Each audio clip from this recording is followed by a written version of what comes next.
When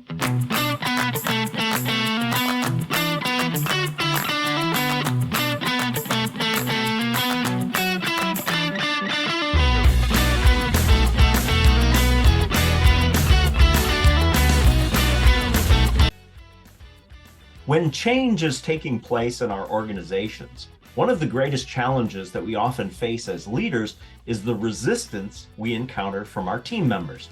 Such resistance can be frustrating for us, yet it's helpful to realize that resistance is a natural human response to change. It's so natural, in fact, we would do well to just expect and plan for resistance whenever we introduce a change to our organizations. It can further help us as leaders to understand a little bit more about where the resistance to change comes from. In essence, change is often hard for humans because every change begins with an ending. Let me say that again. Every change begins with an ending. In other words, change means that something has to be given up, that we'll have to let go of the old way in order to embrace the new. Here's an example. Let's say you're introducing a new and better software into your team, which is going to replace the software the team has been using for years. On the surface of it, the change is simply that the old software has come to an end and the new will take over. Yet from an emotional and psychological perspective, for some team members, that means they're going to have to give up something that's familiar and comfortable, something they feel competent using.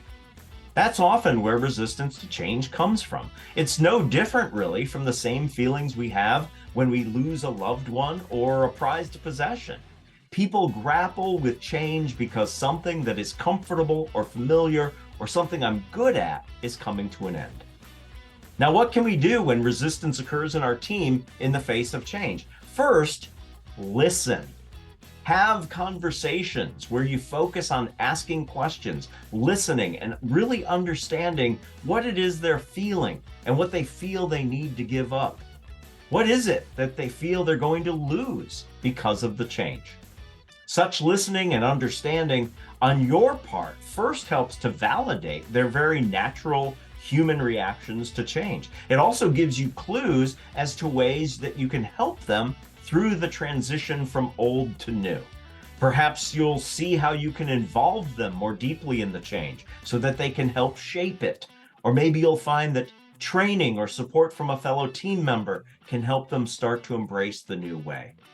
Through such actions of deep listening, understanding, and support, you can help team members start to detach from their comfort with the old way so they can begin to move forward with the new. See you next time.